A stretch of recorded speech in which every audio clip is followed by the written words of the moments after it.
Hello everyone and welcome back to another video. So Blizzard, they just announced, they made a new post today. They have been announcing housing for a long time ago, but now we actually are gonna see the very first gameplay of it. And remember, it's like even pre-alpha stuff.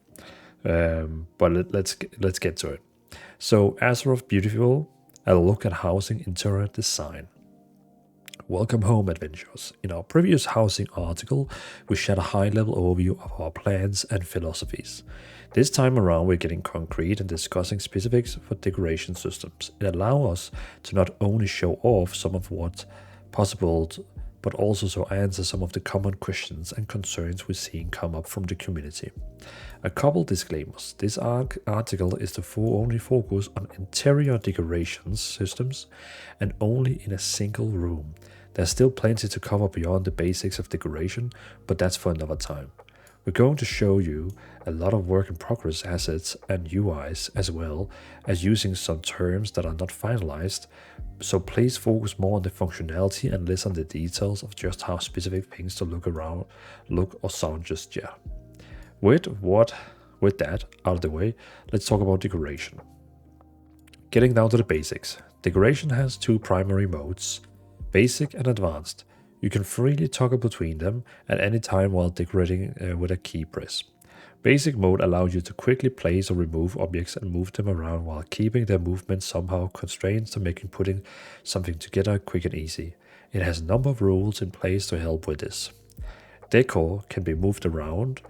So decor can be moved around on the ground and will move on top of things as it bumps into them or down to the ground as they reach the edge. This lets you move around and have them interact in the expected way. I agree, that's nice. I don't like when you kind of like float things around. I want it to be like,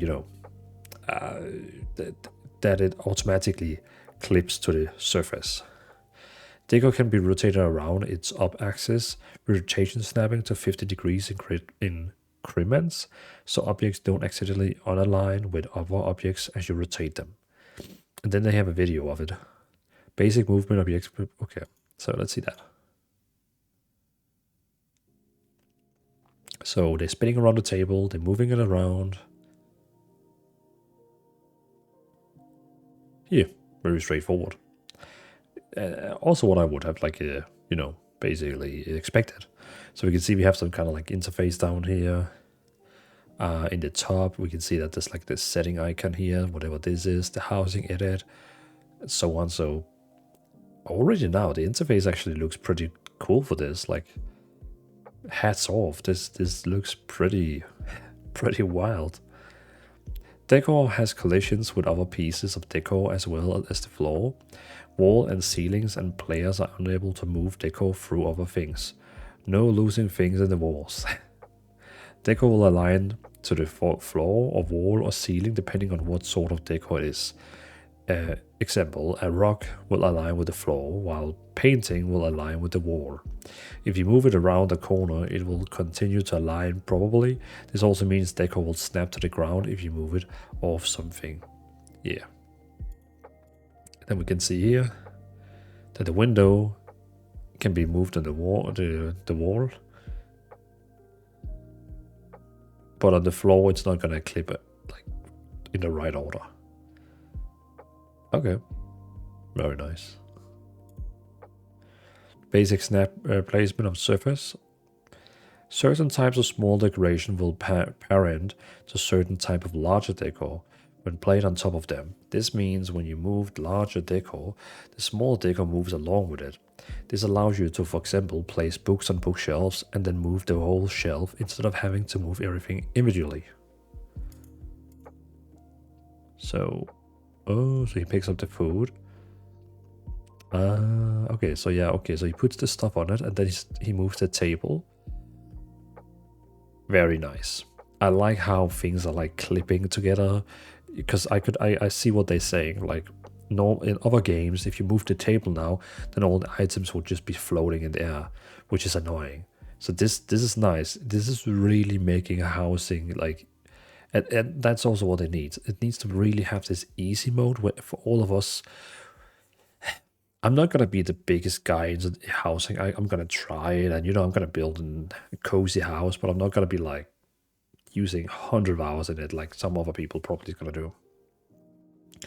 Players can show a grid and enable snapping, which will snap the decorations to the points on the grid, helping you to keep everything neat and tidy. It will even shrink down when you're placing something on a small surface like a table. Oh, advanced interior. Okay, so now we're getting into the advanced stuff. But that's so restrictive. We hear you saying, don't worry, just switch to advanced mode and feel the true power of your fingertips. Advanced mode effectively turns off a lot of the rules of basic mode, but it also offers up additional tools of its own as well. Decor has no collision in advanced mode. Want to push a chair into a wall? Enjoy. Okay, let's see that.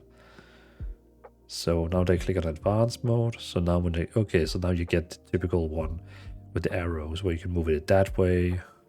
Yeah.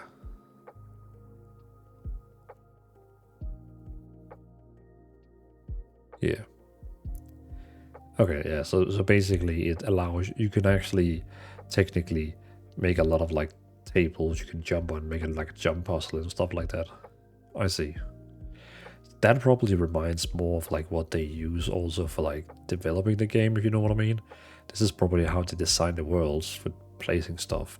Not controlling a character, of course, but you know what I mean. Advanced clipping. You can enable gimbals, a little 3D control on objects, which will let you move objects on all 3 axes, including floating them up in the air without having to jump through hoops. A gimbal is pivoted, support the permits rotation of an object about an axis. So they go advanced mode, they click on it, they can drag them. Oh, they switch something up, and now they can actually move it up and down. Okay, so you can actually make stuff. So basic mode, everything is clipping automatically, no floating objects. Advanced mode, you can have floating tables, chairs, whatever you want to do. Okay, I did not expect them to actually do that, but pretty cool. A different gimbal could be used to rotate an object freely of an existing of any freely on any axis as well. Okay, rotate. Okay, I see. Oh, okay, you can even rotate that way if you wanted. Okay. Wow, okay. You can really build a house that will flip out people with strongly OCD. Advanced rotation. Finally, a third gimbal can scale an object size up and down within some generous limits, making something smaller or giant. I want like a cute teddy bear or something like that, and then just make it huge. Yeah, okay, so yeah, basically you can stretch it, I see. Advanced mode lets you interact and design things with very specific controls to make whatever your heart may desire. Internally, using this, employees have taken bushes and made them into garland for their fireplaces, constructed a boat a boat's prow from a bed, or made paint buckets into small spice racks for their kitchens. So like a variety of decor put together in one room. I wonder like all the green up there, if that's like a bush that you just might like made like insanely big, and then it's like from the inside of the bush, as they say. We've been dying for housing. Oh god, dying. I see the prawn. In addition to decoration mode, we wanted to call out some other functionalities and choices we've been made for some because they're cool and worth sharing, and others because they directly answer some of the questions we've seen since the first article went up. For newly created assets, as opposed for legacy one from existing art, we're allowing players to dye them for a variety of colors. So if you find a chair but wish to upholstery was blue instead of gray, you can make that change. But what if it the blue doesn't match the stain of the wood or color of the metal. Now, well, you can fix that as well. Okay, show me. So, okay, so you click on the color module, and then you can change a lot of colors. And you can see there's like a different section. This is probably like the still around, like the case for the bed. This is for the metal. And then longer down, they have like probably like the pillows and stuff like that. Yeah, this is like for the blanket.